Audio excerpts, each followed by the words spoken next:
Well, good morning. This is Plant Smart Living with Farmer Fred. Really glad you could join me today out here in the vegetable garden.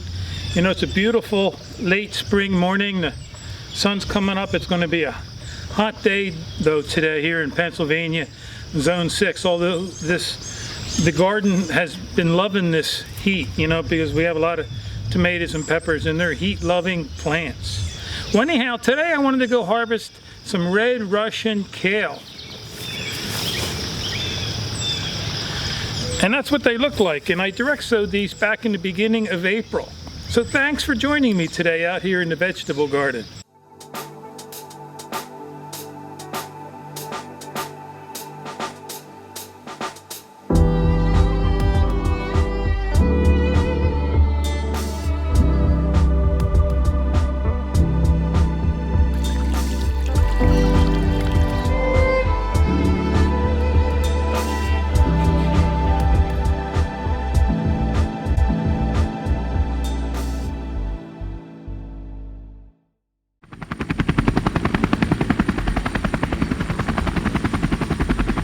Always liked growing red Russian kale out in the garden and direct sowing them, the seeds. You know, it's red Russian kale seeds, they seem to just pop right up out of the ground. You know, there's no problem direct sowing them out in your garden.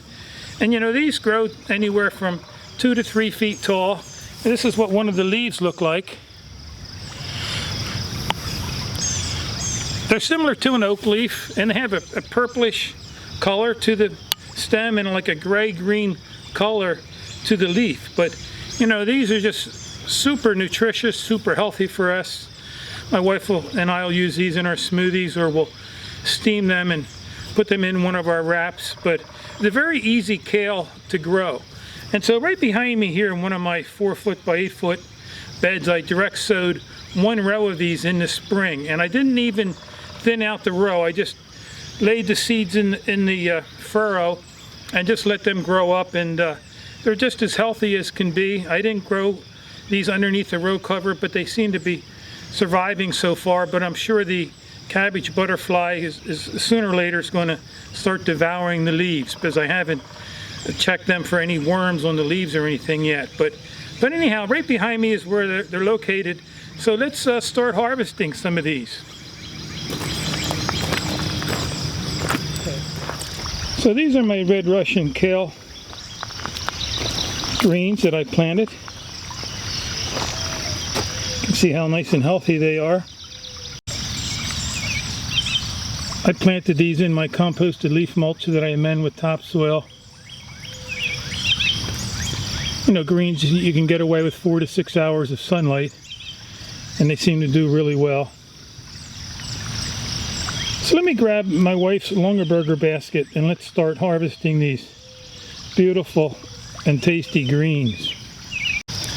Now this red Russian kale plants, these are pick and come again. So, you know, as long as you continue to pick the outer stalks, these will continue to harvest right through the summer season, and you know, right up to even into the mild winter. You know, in fact, once the first frost hits these greens, they're gonna turn sweeter, you know, because over the middle of the summer, you know, they tend to taste a little bit bitter. But yeah, once that frost hits them, they turn nice and sweet again, and that's typical of most of your kale plants.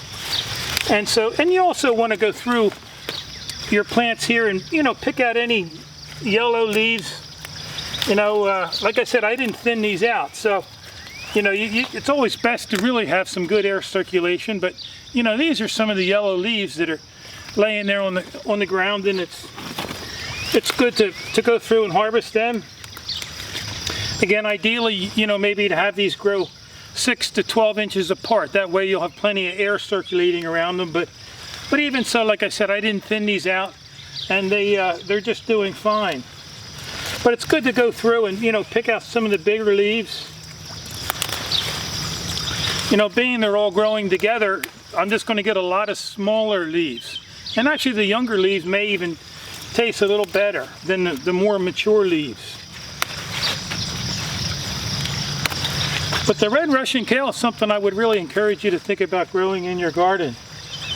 Again, something really easy to grow. they seem to take off right into this, right out off the soil and pop their heads above the soil in no time. Where, you know, I do direct sow some of my curly leaf kale, and it's a little bit more sensitive to in the soil and to the weather than this red Russian kale. Although I do have good success growing the curly leaf kale. But this is another great variety you could grow in your garden.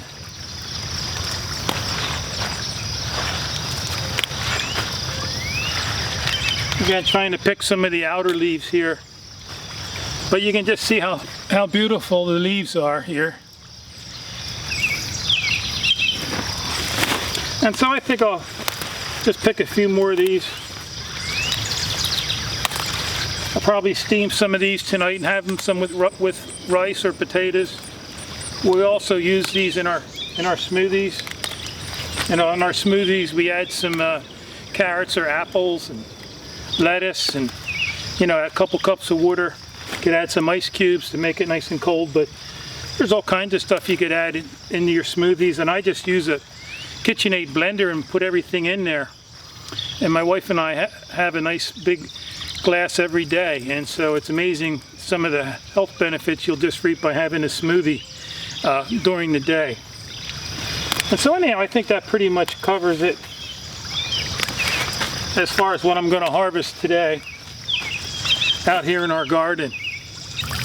And so anyhow, I just want to thank you for joining me today out here in the vegetable garden, harvesting these beautiful red Russian kale leaves. And so we're really looking forward to having some of these for dinner and for smoothies.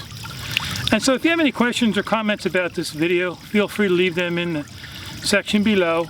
And you can also visit us at plantsmartliving.com. And there you can learn more about gardening and also how you can reclaim your health by adopting a whole food, plant-based lifestyle. Well, anyhow, I hope you have a wonderful day today. So until next time, this is Plant Smart Living with Farmer Fred.